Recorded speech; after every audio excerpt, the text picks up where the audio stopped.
Welcome back to Red True Crime, where we dive into the darkest corners of humanity, one case at a time. Tonight is different. On the same early morning, March 1st, 2026, two American cities separated by over 1,000 miles became scenes of terror. One is being investigated as a possible act of terrorism. The other, a chaotic nightclub nightmare that left 9 people fighting for their lives. These aren't connected, but the timing is chilling. In Austin, Texas, a lone gunman opened fire on a crowded bar patio, killing 2 young college students and wounding 14 others before police end the threat.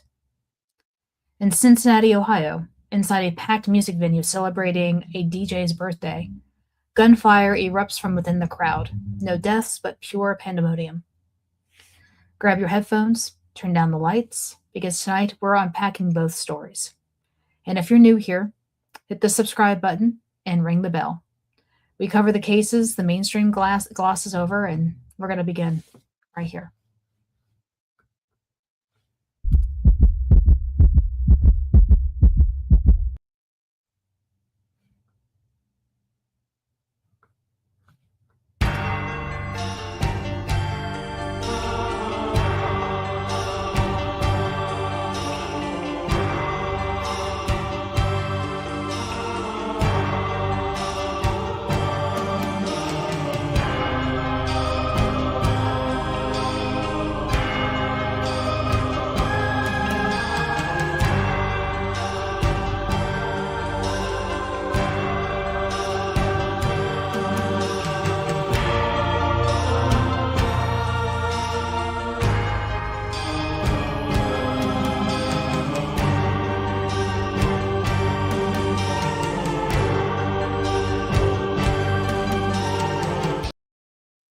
Thank you for staying here and listening, because this is very few of you know, or maybe some of you may know more than what I do. I've never been to Austin, Texas, but I actually grew up in Cincinnati, Ohio.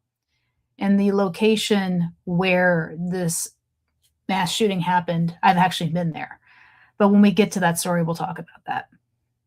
So first, Austin, Texas, the heart of the Lone Star State's nightlife. West 6th Street, it's legendary. Bars, live music, UT students, University of Texas, blowing off steam. That's basically what kids do when they go out to the clubs. On any given weekend, it's electric. Sorry.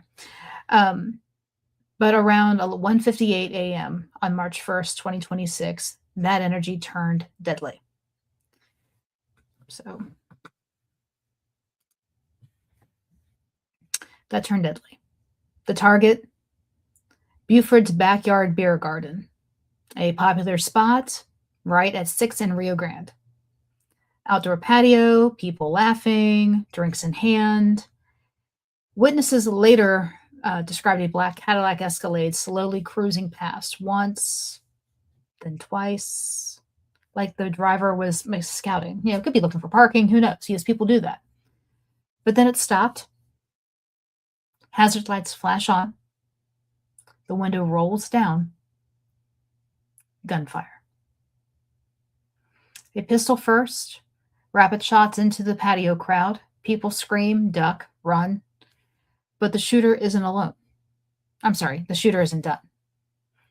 He parks on a nearby Wood Street, steps out armed with both a pistol and a rifle, and starts walking east along 6th Street, firing at anyone in sight. Chaos, glass shattering, bodies dropping. First 911 calls flood in at 1:59 a.m. Austin PD officers, already heavy in the entertainment district on busy nights, respond in under a minute. They confront the gunman near an intersection. He doesn't stop. Officers open fire. The suspect is hit and killed instantly. The rampage lasted maybe 2 minutes. 2 minutes. I mean, I'd like for you to sit here and count like 120 seconds. Like 1, 2, 3, and just like count in your head and then just listen, like just how much time stands still and how long 2 minutes actually is. Final toll, 3 dead, including the shooter, the 2 innocent victims. Ryder Harrington, just 19 years old, a former Texas Tech student out enjoying the night, and Savitha Shan, 21, a current University of Texas at Austin student. 14 others were wounded, several critically. One early report said a third victim was being taken off life support, but official counts hold at 2 civilian deaths. Now, who was the shooter? You know, and we've seen where it happened. We've seen whose lives he took. Now, who is he? This gentleman right here. 53-year-old Ndiaga Diagne, a naturalized U.S. citizen, originally from Senegal. Immigrated on a tourist visa in 2000, green card in 2006, and citizenship in 2013. He lived in New York briefly, in San Antonio, but most recently Pflugerville, a quiet Austin suburb. He's been divorced twice, ex-wife alleged domestic violence in court docs, history of mental health issues, and arrest for things like illegal vending, and a 2016 incident in Brooklyn where he allegedly ran a woman over with a company vehicle, critically injuring her. Yeah, that's a bit much. But what he wore that night raised all the red flags immediately. A sweatshirt reading "Property of Allah" underneath a shirt with an Iranian flag envelope. In his vehicle, a Quran. At his home, an Iranian flag. Photos of Iranian leaders. And this came less than 48 hours after U.S. and Israeli airstrikes hit targets in Iran. The FBI Joint Terrorism Task Force, after U.S. and Israeli airstrikes hit the FBI Joint Terrorism Task Force jumped in immediately, along with Austin PD and the ATF. President Trump was briefed. Governor Greg Abbott called it a thorough federal state probe. But is this terrorism? That's the question.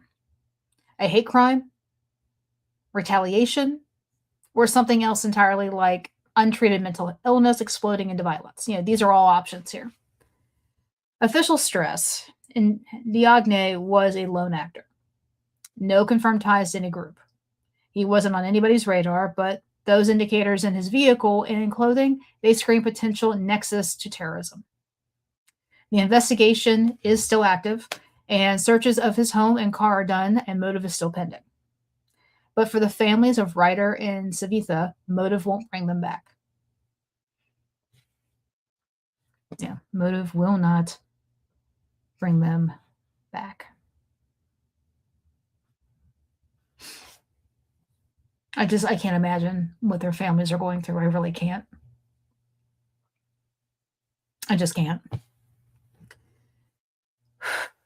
So pause here if you need to, if this one hits hard. It did me.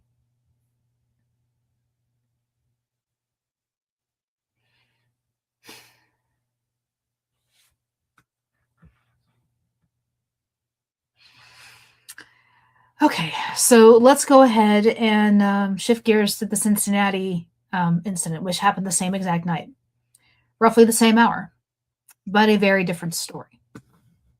So, Riverfront Live is a nightclub that's located at 4343 Kellogg Avenue in Cincinnati's East End. Now, right along, and this actually literally runs right along the Ohio River. Now, back in my day, because I'm old, back in my day, that place, we knew it as Annie's. Big, massive live music venue. It's huge. It had a patio and everything. It was just massively huge. And it sat basically 500 yards from the river, Ohio River. The downside to having a bar there or anything there in that spot is that when the river floods, it floods everything along its path. So that place got flooded a lot. But just to give you an idea how big it is, the capacity was 1,300 people. It's huge. And it's known for live music, like I said before. I mean, I've seen Warrant there. I've seen White Snake. I've seen Rat. I've seen a lot of like 80s and 90s hair bands played in there. They did a lot of DJs. When I worked in marketing years and years ago for the Altria Group, which is actually who Marlboro Cigarettes is, they did a 50 concerts in 50 cities simultaneous simulcast, and we held it there at that venue. And we had Better Than Ezra playing that night. You had Aerosmith in Boston. I mean, they pulled all the greats in for that. They really, really did. But let's get back to what happened at hand. And like I said, it was a big party place. I mean, that place was always at capacity, always packed, great music, great people, great vibes. But that night, the 14th annual birthday bash for a Louisville-based DJ Fresh, real name Jermaine Tandy, he'd run this event for years without major issues. 500 to 600 people inside, music pumping, and around 1 a.m., shots rang out. Not from outside, but from inside. And you cannot imagine being in a place where, there's not many exits. Panic, just pure panic. Screaming, people trampling each other to escape, smoke in the air, maybe from the venue, maybe chaos, because they're big on smoke machines in that place. Cell phone videos capture the horror, crowds surging toward exits, bodies on the floor. 9 people were shot, all non-life-threatening at first report, but one initially critical but stabilized. And by Monday, today, everybody was stable. No deaths, and thankfully, no deaths, but the suspect is still unknown and still at large. Cincinnati PD, FBI, ATF are on it. Interim Chief Adam Henney leading the investigation. Security, metal detectors, pat-downs, roving guards per owner, Tim Jordan, but somehow a gun got in. And they are big on security in that place. They always have been for decades. So something must be wrong with their equipment. That's the only thing I can think of. Or it's an inside job. Take your pick on that one. Question swirl was screaming lax that night, which you would think that because if they've got the metal detectors and they're patting down people and they're looking in purses, it would have to be lax, or there's some type of equipment that's not working. Okay, so DJ Fresh released a statement, devastated, saddened. He said for 14 years, no issues like this. He even helped with security himself sometimes. Venue owner is heartbroken. No prior major violence under current ownership, though the spot had a rougher rep years ago under a different name. And it did. That's when it was Annie's. There were times, towards the end before they sold out that they had problems. And they had actually been another name before it became Riverfront Live. And yeah, I mean, it's been some chaos in that place. So ATF is offering a $5,000 reward for info leading to arrest. Motive is unknown. Not terrorism. Officials explicitly ruled that out. Possibly targeted dispute, gang-related, personal beef, but early days, and no suspect description yet. What they have going for them is that they've got hundreds of witnesses and a lot of camera footage. So I'm sure once they go through all of that, they'll probably see something. But the whole thing is crazy. Like I said, I used to party there back in the day when I was 18, 19, 20 years old. I mean, that was a place to go when you were in college. Especially on Sunday night, they did like a disco night. It was kind of cool, People come in with their go-go boots, and it was fun. We had a lot of fun with it. And but it's still early days, and there's no suspect description yet. But again, like I said, they had hundreds of witnesses, and lots of security footage is being reviewed, and people's cell phones. This one feels like so many nightclub tragedies. Joy turned to survival mode in seconds. And it was scary because I saw some of the video and I don't know how anybody didn't get trampled to death. But 2 cities, 2 venues, 2 nights of violence, hours apart. In Austin, potential terrorism, lone actor, quick police response. Cincinnati, internal chaos. Suspects still out there and reward is posted. Unrelated, but the coincidence reminds us violence can erupt anywhere at any time. So, what do you think? Was Austin retaliation for the Iran strikes?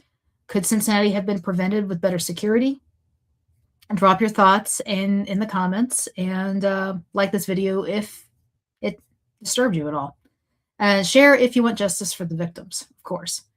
And if you're new here, subscribe, like, comment, share, and all that good stuff. And I always do more deep dives when cases arise. And I'll probably have something again for you next week.